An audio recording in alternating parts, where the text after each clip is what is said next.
Psaume 78, à partir du verset 70. Il choisit David, son serviteur, et il le tira des bergeries.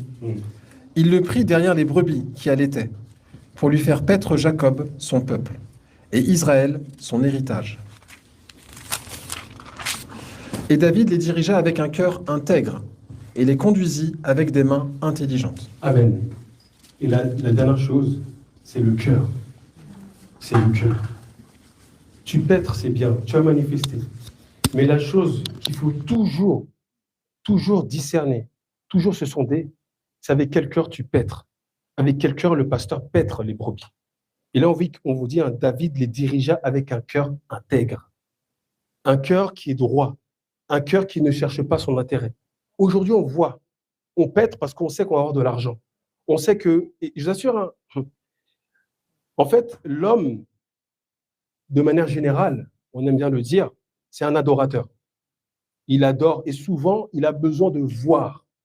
Et lorsqu'on voit des personnes qui sont devant nous, qui manifestent des choses, beaucoup, malheureusement, vont ajouter foi à tout esprit. Et lorsque, par exemple, lorsqu'un serviteur fait face à une foule, s'il n'a pas le cœur intègre et bien-aimé, c'est terrible.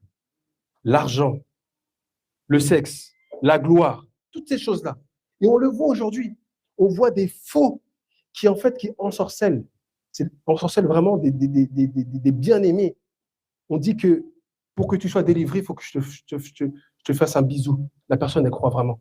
Il y a vraiment des vidéos comme ça. Pour que tu sois délivré, il faut qu'on enlève tes vêtements, tes sous-vêtements.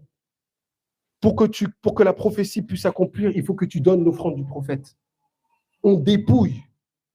Alors que le berger n'est pas là pour dépouiller les brebis en vérité. C'est à lui justement de ramener dans le vert pâturage. Et s'il n'y a pas le cœur intègre, je vous assure, c'est pour ça qu'on voit beaucoup de faux. C'est pour ça qu'en fait, vraiment, manipulation. J'ai vu un reportage. Il y avait une église, une secte au Kenya, qui s'appelait La Bonne Nouvelle, je crois, où le pasteur avait dit que le retour de Christ était imminent. Il a demandé à tous ses fidèles de faire un jeûne jusqu'à ce que Christ revienne. Il y a eu 400 morts. Ils ont été tous enterrés dans la forêt. Vous vous rendez compte? Et la plupart des morts, c'était des jeunes, des enfants.